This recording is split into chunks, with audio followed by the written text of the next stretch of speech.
All right, so this is my thought, because we cannot move these 2 apple trees because this got stumped so late.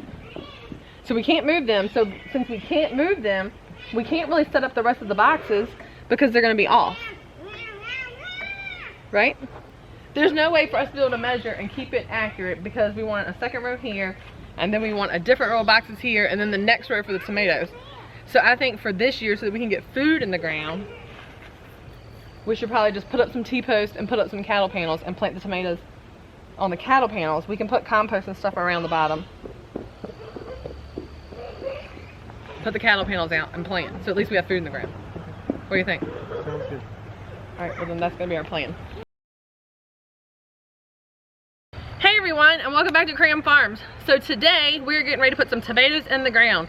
This has been a goal of ours for a week or so now, but because we got delayed a little bit with the timing of the excavating work, we are not going to be able to move these apple trees right now. So we're going to move those in the fall, but that means for right now our spring and summer planting area is going to have to be a little bit different, because we were planning on having several more raised bed boxes through here, but because we can't really space them out and keep the spacing and keep it correct, we don't want to go and over several rows and put in boxes and then everything be off later. So what we're gonna do is put in some cattle panels and some T-posts so that I can get my tomatoes in the ground, and that way we at least have food growing. So while this may also, by doing the T-post and the cattle panels, we know that this is not what the garden's gonna look like next year, but it also makes it temporary enough to where we can just take down cattle panels and take down some T-posts and still be able to set up the garden the way that we really want it in the future. So far we have 6 garden boxes, and all 6 of those raised beds are full of food right now. So everything in those is planted. We have the bed in the front that we did the beans, peas, okra, melons, and marigolds in. So I still have lots of melons and watermelons, cantaloupe, honeydew. The kids have lots of zinnias and sunflowers to put in. We've got borage, and we have I've got tons of basil still left, and I've got cosmos, and we have tomatoes, and we have peppers, and I have eggplants, and I'm sure there's several other things that I'm leaving off. So let's get these cattle panels and T-posts in the ground so that we can start planting. I think we should raise them off the ground at least like a foot. Oh, I wouldn't say that much. Looks like 8 inches.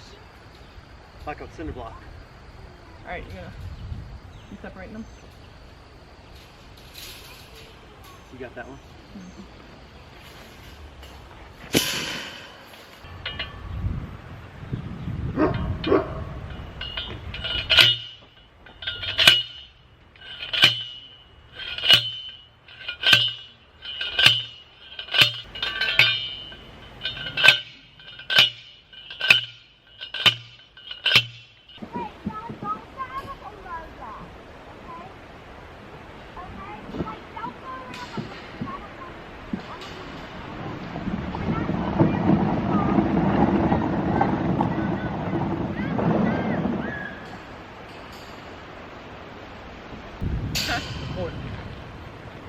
Quarantine. Recording!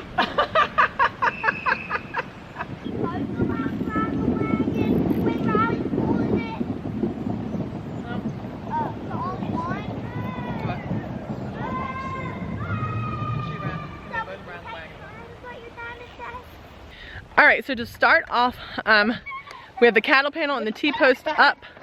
We used just zip ties to attach the cattle panel to the T-post here. And now we're gonna start a little bit of planting. I'm gonna start with a basil plant, because basil and tomatoes are excellent companion plants. So these are basil that I started in my greenhouse. This is a Genovese basil. And I'm gonna start with the basil right here on the end before I put in my first tomato.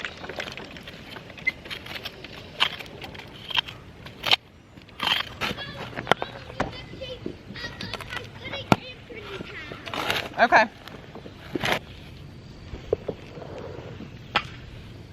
All right, I'm gonna put some good dirt down in this hole before I put in this basil plant. He's little. It'll grow really quickly though. All right, little basil. There you are. Now, tape measure. Let's get started with some tomatoes. So I'm gonna do like 21 inches between them. How about that? That's what happens when my girls play with my little shovel. Now it has a nice little interesting It got ran over by the wheelchair. the wheelchair running over it probably didn't help. Let's get the big shovel. We've got a bunch of tomatoes to get in the ground. So here is one, and these are the ones that I started in these little, if you remember, I'll go back and link that video below. I started them in these little compostable seed starter thingies. They can go, they're like little bags. They can go straight into the dirt, fill them up with dirt, and you can see the roots are coming out the bottom. So you actually just put this entire thing down into the ground. So we're gonna start off with that.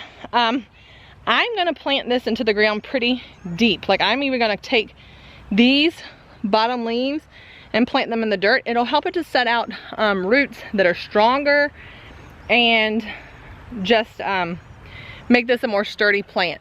So when I start, I'm going to take an egg from our chickens here. I got an egg from the chickens. I'm just gonna tap it on the ground enough to crack it, and I'm gonna throw this in the bottom of the hole before I put the tomato in. Now, tomatoes like calcium, so over the next few months, they will feed off the calcium from these eggshells, and it will help our plant to be healthier. So I need to go just a little bit deeper there because I want so much of that plant in the, woo! Stay right there, little friend, with your egg. I like how you crack the egg down there and then put the dirt in it actually, and then put the tomatoes in, and then you put the dirt in. It's kind of cool. I don't know, bro. You like that? Uh-huh. So last year I actually did some tomatoes in raised beds, and I ended up partway through the season they started toppling over. Tomato cages did not work. They did not hold them at all. So this year I had already decided I was going to do cattle panels, but I wasn't planning to originally do it like this. I was going to use my shorter raised beds that we built, the 14-inch ones, and then kind of make a tent in them for the tomatoes. But because we're having to change this up a little bit, just because of the garden layout now with the stumping and not being able to move the apple trees right away, I'm actually just going to plant straight on the cattle panel. And I think the first year we planted tomatoes, I actually planted straight on a cattle panel like this, and it was very successful. It gives the plants lots of support. The only thing you have to do is go along and kind of help tie your plant up as it grows. This is one of the tomatoes that we started in the soil blocks, and you can see the roots coming out the end here. And we are gonna put this in the soil to cover up those first leaves on the bottom, just so that it helps our plant to be even healthier. Looks like Oreo had some rubbed up against my tomato plants. All right, so let's get this in the hole. We are going to make sure first that we have a little bit of good compost and dirt in the bottom. All right, grab an egg, Abs. Okay. Crack it right here on the dirt. Throw it in. Nope, just drop it in. Drop the whole thing in. All right, we're gonna set the plant on top, and then we're gonna push the dirt in around it.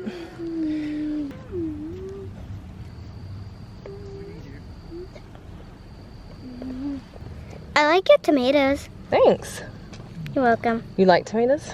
Mm-hmm. Yeah, we're gonna be able to eat them, huh? The ones you grow, you can eat them right off the tomato plant. Why? Why can you do that? Because it's homemade. Homemade or homegrown? There's nothing sprayed on them. Do we spray anything on our tomato plants? No. No. So they're all fresh, and you can eat them straight off the vine. That's the best way to get them, huh? Mm-hmm. All right.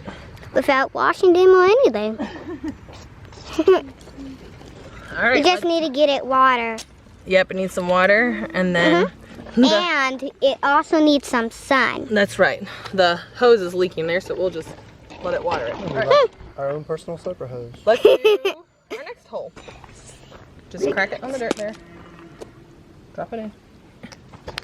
Leave it alone, leave it alone, leave it alone. And now we're gonna plant right on top of it. Get that dirt in there. I like how you're doing this. Thank you. I mean, first you dig the hole, then you put fresh dirt in. Like some good compost dirt. Yeah. And then you crack an egg, and then you put the plant in. It's kind of cool. And then what does the plant need? Water. So now I'm gonna give each plant a good topping of wood chips. Mulch does a lot for your plants. Not only will it help keep down weeds, it will also help lock in moisture, and so on those hot summer days, it will help them to retain water down at their roots. So I just put a nice thick layer of wood chips around them.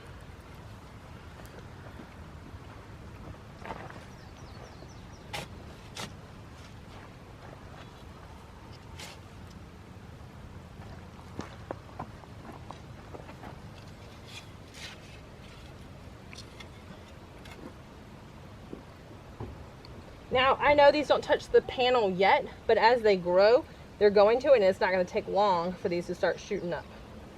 So on this cattle panel, we put in 2 basil plants. I've got Genovese basil at the end. I have a Thai sweet basil kind of in the middle, but on the other side of the fence. And when I plant the other cattle panel, I'm going to use marigolds. And then I'm going to come back amongst the tomatoes later and put some spinach in. As the tomatoes get bigger, they'll give shade to the spinach, and so it'll help my spinach to be able to grow even during the summer months.